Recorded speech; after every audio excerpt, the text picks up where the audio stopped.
ব্রেকফাস্টে যা খেয়েছি মোটামুটি হজম হওয়ার মুখে। এখানে এই তিম্বুর খেলাম, তিম্বুরের অ্যারোমাটা এত সুন্দর না, জাস্ট একটা এইটার মধ্যে একটা আমি মুখে দিলাম, মুখটা পুরো ফ্লেভারে ভরে গেল, ফ্লেভারফুল হয়ে গেল। আমরা এখন খাচ্ছি নেপালি থাকালি। আজ আমার কি আনন্দ, থাকালি খেয়ে আনন্দ। একঘেয়েমি জীবনে কাজের উদ্দীপনা আনতে চাই একটু ব্রেক, চাই একটুখানি টুইস্ট। আর সেই ব্রেক যদি হয় নিজের একদম কাছের বন্ধুদের সঙ্গে, তাহলে তো কথাই নেই। এবারে আমরা তাই 5 বন্ধু একসঙ্গে বেরোলাম চড়ুইবেদির গল্পে অংশ নিতে। চললাম পাহাড়ের নির্জন এক অংশে, এক অফবিট জায়গায়। আর এই অফবিট জায়গায় ডোডো সাফারির এত সুন্দর দর্শকদের সঙ্গে নেব না, তা তো হয় না। তাই চলুন এবারে আমরা ঘুরে আসি একটুখানি অন্য জায়গা থেকে, যেখানে নিরিবিলিতে আপনারা কাটাতে পারেন বেশ কিছুদিন। নিজেকে রিজুমিনেট করতে এই সব জায়গা আপনার স্টোরি লাইনে অবশ্যই যেন থেকে থাকে। চলুন তাহলে ঘুরে আসা যাক।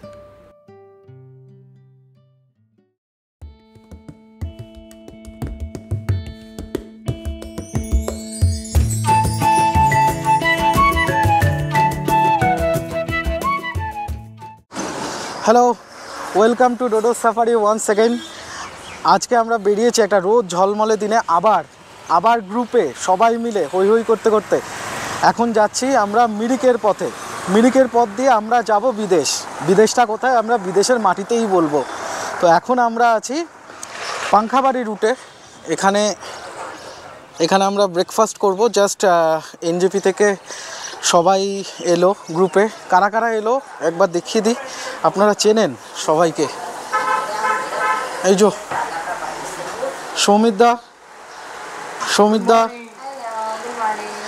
সৌমিতদার ওয়াইফ এলিজাদি, hello, Rabish and Rahul da bio ব্রেকে গেছে। তুমি যদি লঙ্কা খাও, আচ্ছা লঙ্কা কি শেষ হয়ে গেছে? এই যে আমাদের রাহুল ভাই চলে এসছে, রাহুল ভাই। তো লঙ্কা কি শেষ? হ্যাঁ শেষ হয়ে গেছে। মানে দোকানে যত লঙ্কা যদি রাহুল ভাইকে দেওয়া হয়, তাহলে রাহুল ভাই সেগুলো সব কটা শেষ করে দিতে পারে। আর লঙ্কা চাই? হ্যাঁ, তোমার লঙ্কা খাওয়ার এটা দেখাও একবার, ট্যালেন্টটা। খাওয়া দাওয়া শেষ, এবার বেরোনো মিরিকের দিকে। আর এবারে কিন্তু সেলফ ড্রাইভ কার।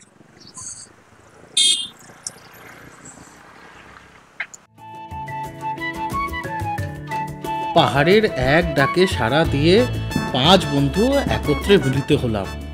আর এনজেপি থেকে তাদেরকেই তুলে আমার গাড়ি ছুটে চলল মিরিকের পথে। আর কিছুক্ষণের মধ্যেই আমরা দেখা পেলাম চা বাগানের, আর সেই সঙ্গে মেঘের।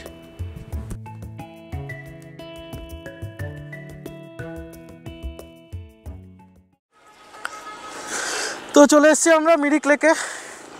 এই যে হাঁস চড়ছে, কি সুন্দর দুখানা হাঁস। এই হচ্ছে মিরিক লেক।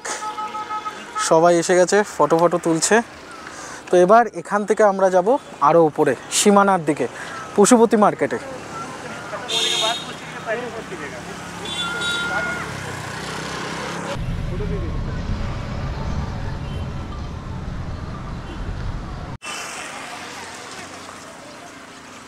আচ্ছা, মিরিক লেক আসার জন্য আপনারা জানেন এনজেপি স্টেশন থেকে যে কোনো গাড়ি, আপনি শেয়ার গাড়িতে এখানে আসতে পারেন, অথবা নিজে গাড়ি বুক করে আপনি এখানে আসুন। এখানে একটা শিকারা রাইডও হচ্ছে, মানে দেখুন ওইখানে একটা শিকারা চলছে, এখানে শিকারা রাইড। তারপরে আপনার এখানে ঘোড়া, বিভিন্ন ওই পার্টটায় আপনার বিভিন্ন প্লেগ্রাউন্ডস আছে, মানে ছোটোদের জন্য। ওখানে একটা আই লাভ মিরিক বলে লেখা আছে।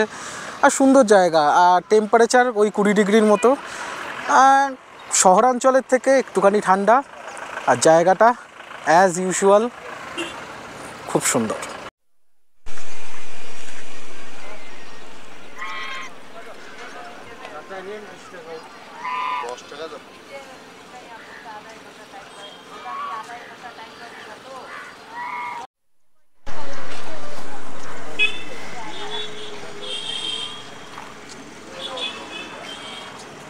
आज हम আমলকি খাবো রেখে তুমি আমলকি খাওয়াতে চাও? হ্যাঁ, একটু হজম করার জন্য আমলকি দিতে পারো। জানেন তো, মিরিকের রাস্তায় চা বাগানগুলো অসাধারণ। ছোট ছোট কচ্ছপের ঢিবির মতো সুন্দর সুন্দর চা বাগান মনকে খুব জুড়িয়ে দেয়।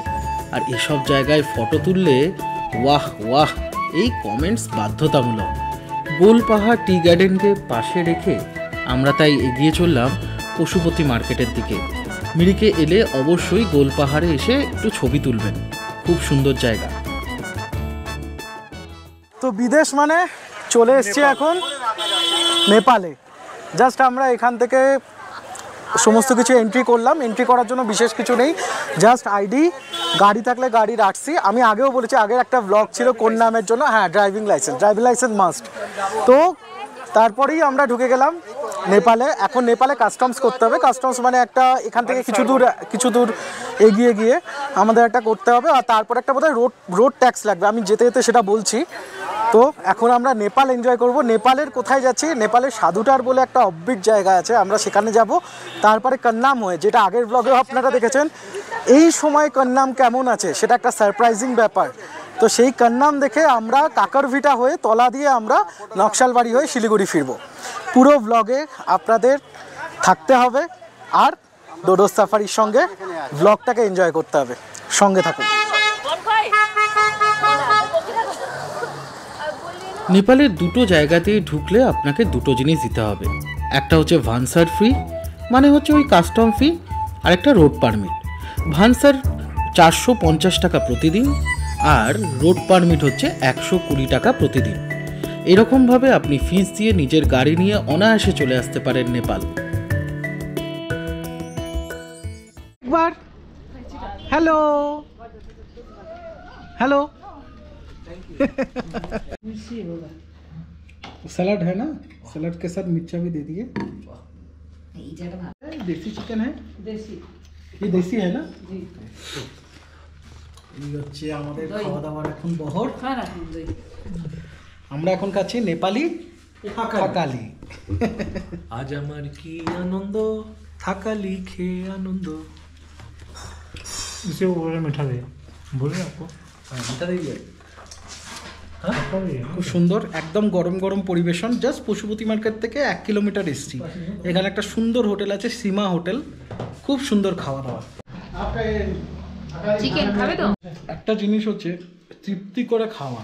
ইয়াকের ঘি দিয়ে ভাত মেখে পুরো খাচ্ছি, খুব সুন্দর, একদম সিম্পল খাওয়া। আমি আগেও বলেছি অরুণাচল প্রদেশের ব্লগে যে একদম সিম্পল খাবার। দেখুন এখানে আলু ভাজা ভেজেছে, একদম সিম্পল, একদম সিম্পল। মানে পাহাড়ে এলে শরীর খারাপের কোনো ভয় নেই, কোনো ভয় নেই।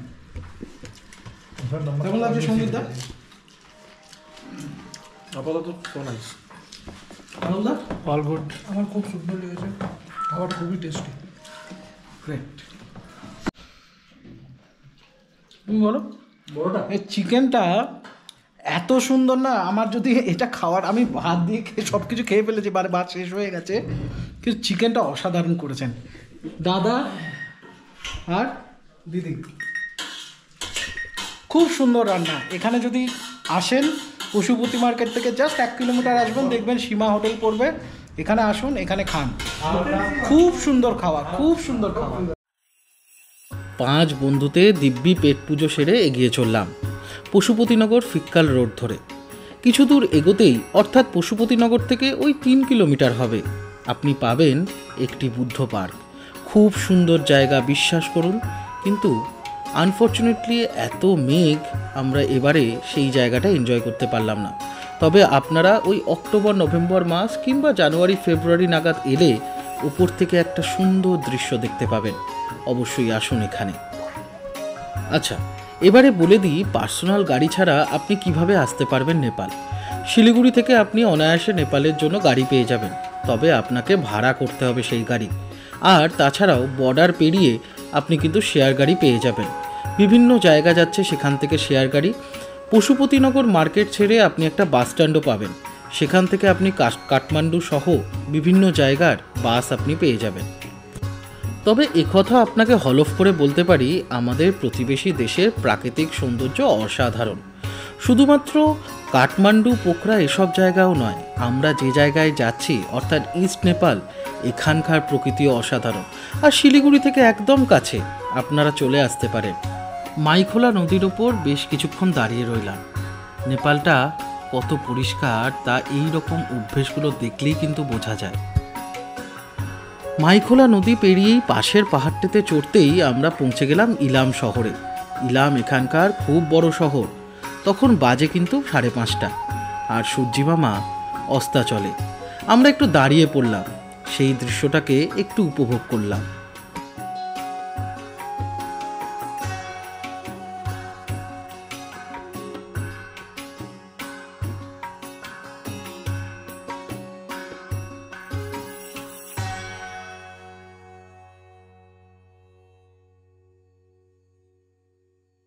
पिकल पिकल भी अच्छा इसको है। इसको क्या बोलते हैं? इसको छनक पात। तिम्बुर। तिम्बुर तो একটা লোকাল মার্কেটে আমরা দাঁড়িয়েছি। ये जगह का नाम क्या है?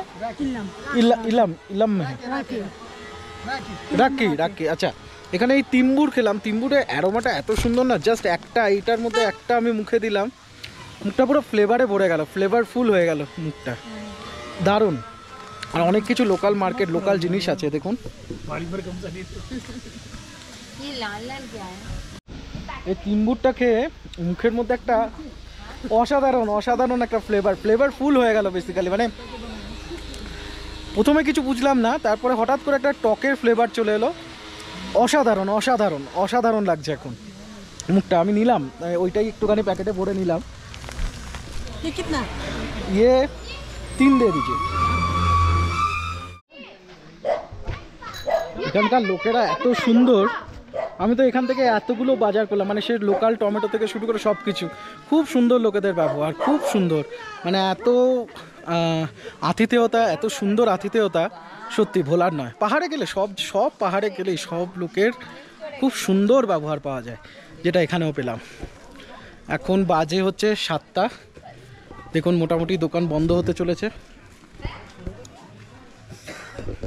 আর ওই আধ ঘন্টা মতো লাগবে আমাদের সাধুটারের কাছে পাওয়া ভঞ্জনে পৌঁছতে। আমরা আজকে পাওয়া ভঞ্জনে থাকবো, কালকে সকালে যাব সাধুটার। Hello, high. যে 8টা, আর আমরা পৌঁছলাম হোটেল জমশা। এই হচ্ছে হোটেল। ঠান্ডা মোটামুটি ভালোই আছে, মোটামুটি একটা জ্যাকেট চড়াতে হবে। ফিলস লাইক 10, বাট দেখাচ্ছে হচ্ছে 12। খুব সুন্দর একটা হোটেল, আমার মনে হয় ভালো লাগবে। জাস্ট এই গাড়ি পার্ক করলাম। এখন এর পেছনেই কাঞ্চনজঙ্ঘা দেখা যায়। যদি আবহাওয়া ক্লিয়ার থাকে তাহলে কালকে আমরা কাঞ্চনজঙ্ঘা দেখছি, ফিঙ্গার ক্রসড। তো দেখা যাক, হোটেলে ঢুকে হোটেলটা কেমন সেটা দেখাচ্ছি।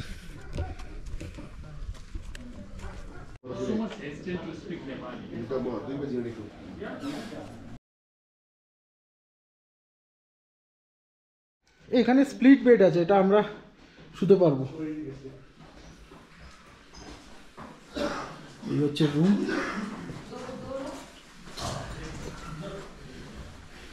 বাথরুম, গিজার আছে। হ্যাঁ, এই হ্যাঁ, দুটো রুম। लोकल मशरूम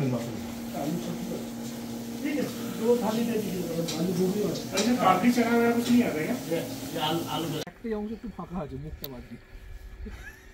হ্যাঁ, জুতোটা কিন্তু রাবারের। বারবিকিউ হচ্ছে, আর এদিকে আমরা বনফায়ার করেছি। জিঙ্গালালা হো, জিঙ্গালালা হো, জিঙ্গালালা। এই জঙ্গল থেকেই তুলে নিয়ে এলাম আজকে। নেপালের জঙ্গল, বর্ষা একটা জানোয়ার পেলাম আমরা।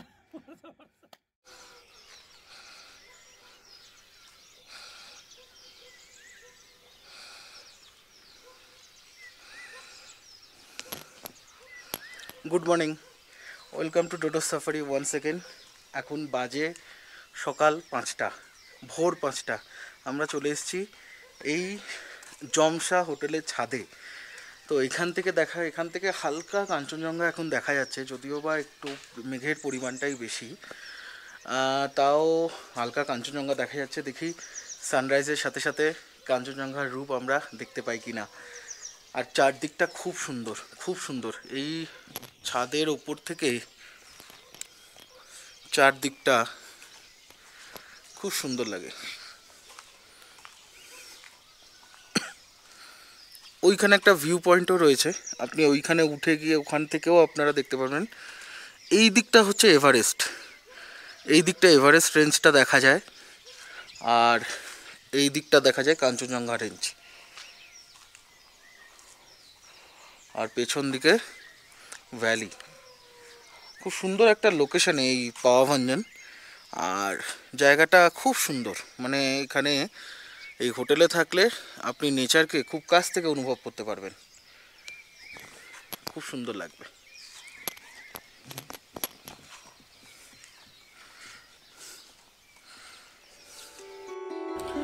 সত্যি চোখ জুড়িয়ে যায়, এত সুন্দর চারদিকের পরিবেশ, এত শান্ত স্নিগ্ধ পরিবেশ মনকে উন্মুক্ত করে দেয়।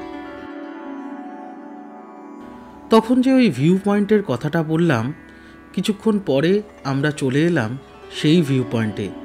এখান থেকেও চারদিকের পরিবেশ খুব ভালো দেখা যায়, আর হোটেল থেকে একদম কাছে। সকালবেলা একটু মর্নিং ওয়াক করতে করতে বেরোন, কি সুন্দর চারদিকের হাওয়া, কি সুন্দর আপনার পরিবেশ লাগবে চারদিকটা। আর আমাদের হোটেলের খরচা তাহলে এবার বলে দিই। প্রতি রুম আমাদের নিয়েছিল 1500 টাকা করে, 1500 টাকা ইন্ডিয়ান কারেন্সি। তবে এখানে কিন্তু লাঞ্চ, ডিনার, ব্রেকফাস্ট সবই আলাদা, কিছু ইনক্লুডেড নেই। তো সকালবেলায় কাঞ্চনজঙ্ঘা তো ঠিকঠাক দেখা গেল না, কাঞ্চনজঙ্ঘা ঢেকে রয়েছে মেঘের আড়ালে। বাট তার আগে আমি আবঝা অবয়বটা দেখেছিলাম বলেই আমি ওপরে চলে গেলাম। ঠিক আছে, কিছু কিছু জিনিস পরবর্তীকালে দেখা যাবে। আমি ঋষভ থেকে দেখেছিলাম, খুব ভালো, তার ভ্লগও আছে ওখানে আমার চ্যানেলে। তো আমরা এবার এই হোটেলের ঠিক পেছনে এলাম। কি সুন্দর, মানে এই যে হোটেল দেখুন, এই হোটেলের এইখানে পেছনটা কি সুন্দর পরিবেশ, কি সুন্দর নেচার দেখুন।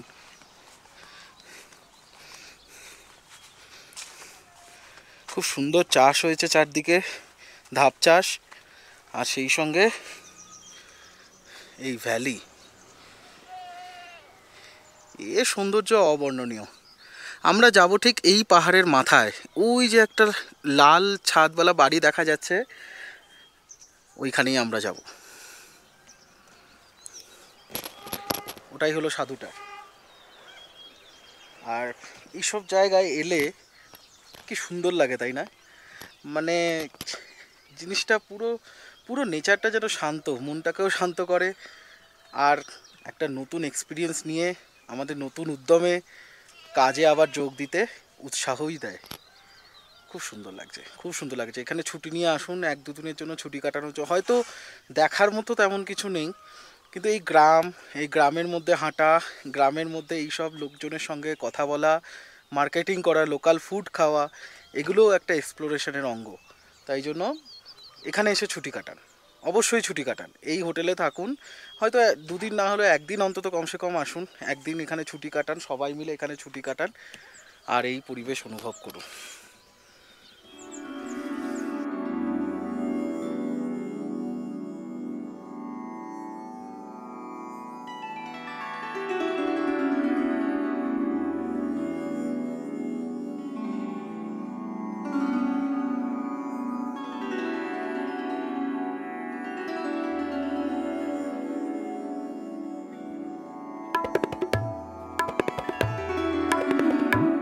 তাহলে আর কি, এবারে ব্রেকফাস্ট সেরে বেরিয়ে পড়ার পালা।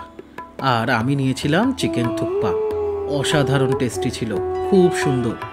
এখান থেকে আপনার সাধুটার যেতে লাগবে 15 মিনিটের মতো, কিন্তু রাস্তা খুবই খারাপ, তাই আমার নিজস্ব গাড়ি নিয়ে আর গেলাম না।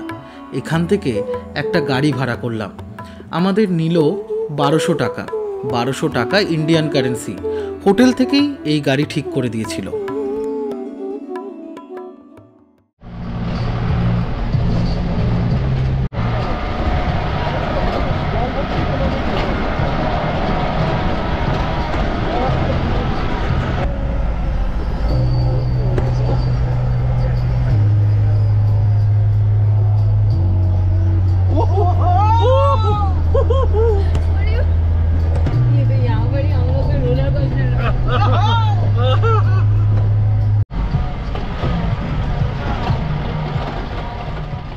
সত্যি জীবনের চরম একটা অ্যাডভেঞ্চারাস অফরোডিং করলাম বটে, কিন্তু তারপরে যে জায়গাটায় এসে পৌঁছলাম না, সমস্ত ক্লান্তি দূর হয়ে গেল। আর এত সুন্দর একটা জায়গা না, মনটাকে একটা অন্য দিশায় নিয়ে চলে গেল। टिकिया स्थल साधुटार माँ पर्यटकीय स्थल साधुटार तपाईँलाई हार्दिक स्वागत। 8400 ফিট উচ্চতায় এরকম একটি স্বর্গ দেখব সত্যি কল্পনাতীত। দূরে ভাবুন তো হিমালয়ের সেই কাঞ্চনজঙ্ঘার রেঞ্জ স্লিপিং বুদ্ধ ব্যাকড্রপে, আর তার রিফ্লেকশন পড়েছে এই মায়াবী জলে। কি অসাধারণ লাগবে! চলে আসুন অক্টোবর নভেম্বর কিংবা জানুয়ারি ফেব্রুয়ারি মার্চের মধ্যে। সত্যি নৈসর্গিক এই দৃশ্য দেখে বারবার নিজেকে হারিয়ে ফেলছিলাম। খুব সুন্দর জায়গা এখানে। এখানে ফটো তুলতে বেশ লাগে। আমরা তো 5 বন্ধুতে দিব্যি ফটো তুলেছিলাম, খুব সুন্দর ফটো এসেছিল।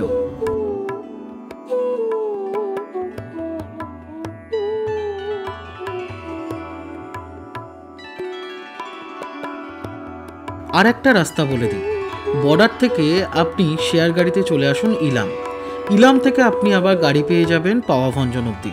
পাওয়াভঞ্জনে রাত কাটান আর ওখান থেকে চলে আসুন তারপরের দিন সকালে 15 মিনিটের জার্নি করে এই সাধুটা।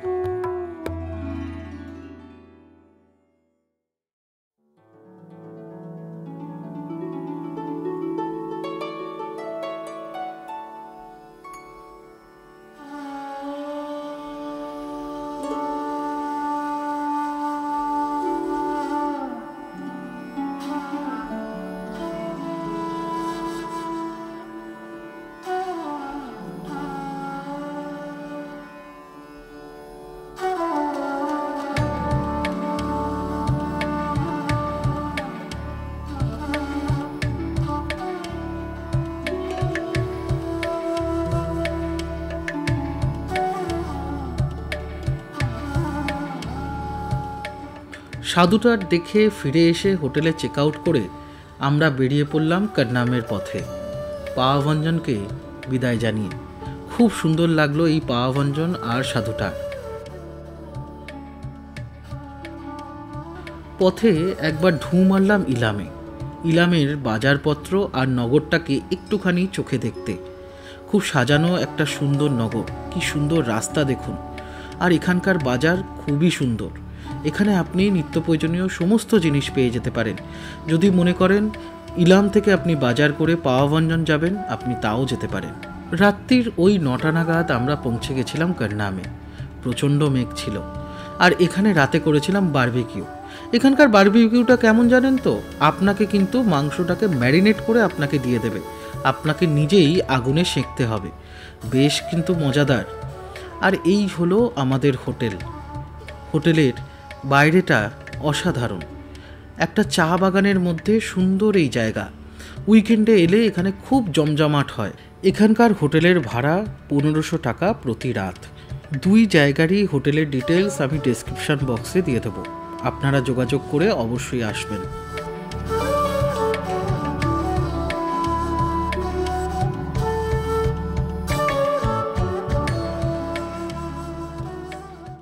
Good morning and welcome to Dodo Safari once second.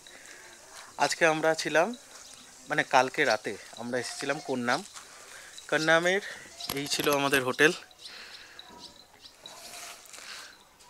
এর চারদিকটা খুব সুন্দর ভিউ, কিন্তু আনফর্চুনেটলি এখন পুরোটাই ফগে ঢাকা, পুরোটাই মেঘে ঢাকা।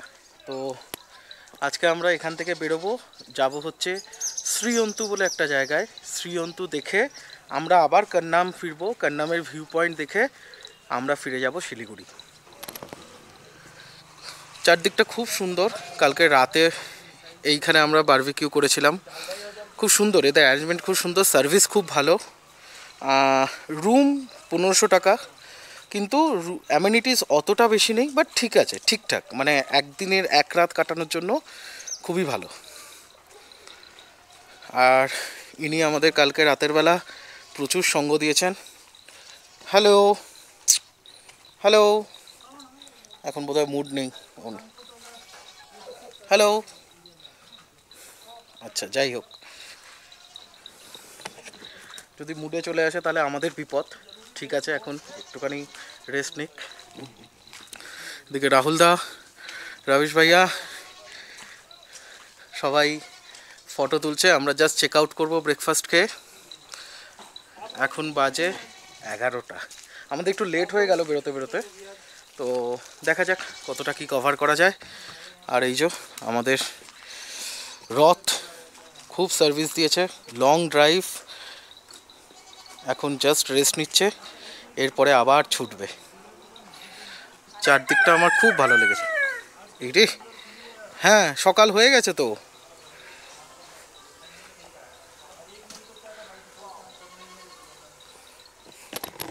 খুব ন্যাচারালভাবে তৈরি করা এই জায়গাটা, মানে একদম নেচারের মধ্যে। হ্যাঁ হ্যাঁ, উঠে গেছি আমরা।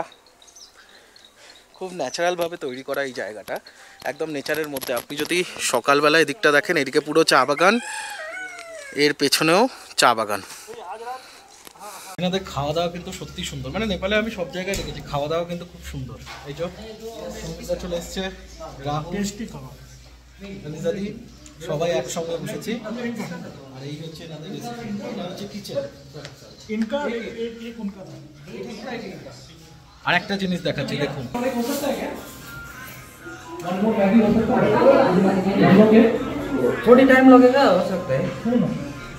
এখানে একটা পাখির বাসা রয়েছে এই রেস্টুরেন্টের মধ্যে, খুব সুন্দর, খুব সুন্দরভাবে, মানে মা পাখি যখন আসছে বাচ্চারা তখন খাবারের জন্য ডাকছে।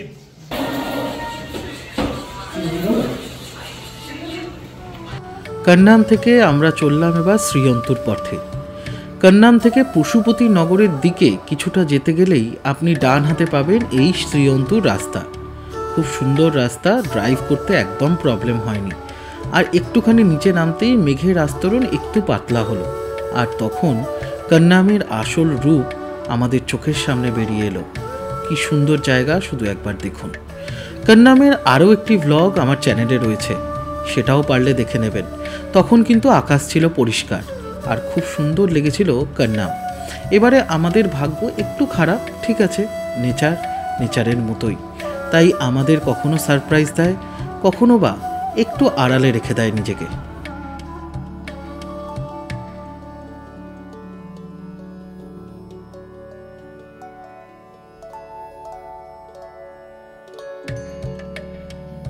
শ্রীয়ন্তুর দুটো জায়গা আছে, তার মধ্যে প্রথম জায়গাটিতে আমরা এলাম, কিন্তু মেঘের জন্য আমরা সেই জায়গায় যেতে পারিনি।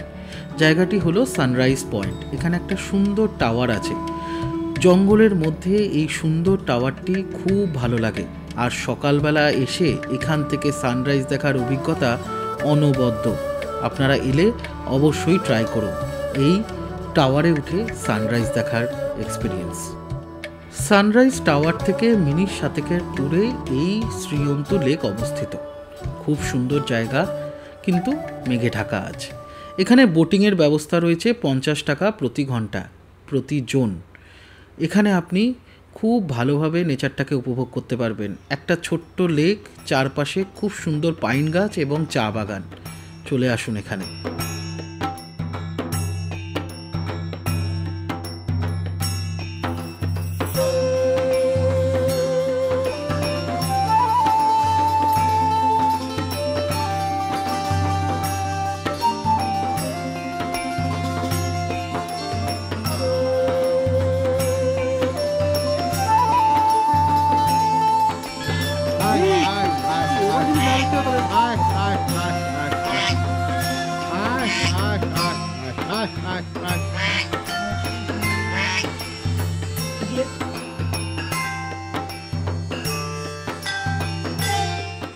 শ্রীয়ন্তুকে বিদায় জানিয়ে আমরা চলে এলাম কন্নামে।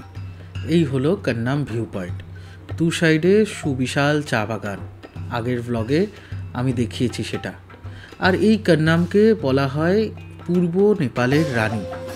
খুব সুন্দর, সত্যি এই খেতাব যথাযোগ্য। শিলিগুড়ি থেকে তেমন হলে আপনারা কিন্তু দিনের দিনেই এই কন্নাম ঘুরে যেতে পারবেন। কন্নাম সঙ্গে শ্রীয়ন্তুটাও হয়ে যাবে। সকালে বেরোন, কন্নাম আসুন, তারপরে শ্রীয়ন্ত ঘুরে আপনি চলে যান আবার শিলিগুড়ি। সুতরাং একদিনের কাছাকাছি নেপাল ট্যুর বা বিদেশ যাত্রা বলতেই পারেন হয়ে যাবে নির্বিঘ্নেই। কান্নাম ছেড়ে আমরা ধরলাম শিলিগুড়ি যাওয়ার রাস্তা, অর্থাৎ কাকরভিটা হয়ে এবার যাব শিলিগুড়ি। পথে পড়ল একটি কালী মন্দির, সুন্দর একটি ডোবার পাশে। সেদিন ছিল বুদ্ধ পূর্ণিমা, আর ওনাদের একটা উৎসবের প্রস্তুতিতে আমরাও সামিল হলাম। কি সুন্দর লাগলো সেই উৎসব।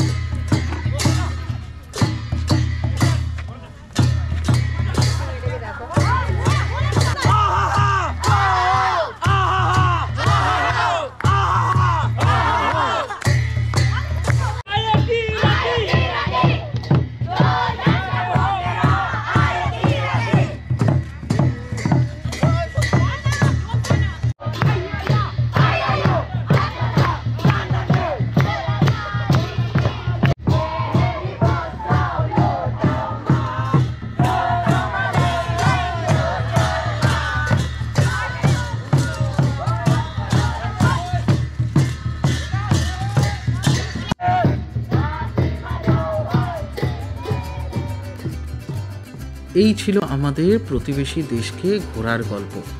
ইস্ট নেপাল সত্যিই খুব সুন্দর, প্রকৃতিকে খুব সুন্দরভাবে এনজয় করেছি, আর প্রকৃতিও আমাদের সাথে বিভিন্ন রূপে সাথ দিয়েছে। আমাদের 5 বন্ধুকে যেন আরও কাছাকাছি নিয়ে এসছে, আরও সুন্দরভাবে নতুন উদ্দীপনায় নতুনভাবে জীবনে যোগ দিতে বাধ্য করিয়েছে। চলে আসুন মাঝে মাঝে এই সমস্ত জায়গায়, এই সমস্ত অফবিট জায়গায়। চোখ জুড়িয়ে যাবে, মন জুড়িয়ে যাবে, আর আপনাদের সত্যি ভাল লাগবে। তাই সঙ্গে থাকুন ডোডোস সাফারির, যেমন ছিলেন বরাবরই। আজ এখানেই গল্প শেষ, তাই সাবস্ক্রাইব করে রাখুন ডোডোস সাফারিকে আরও সুন্দর সুন্দর গল্প শুনতে। খুব ভালো থাকবেন।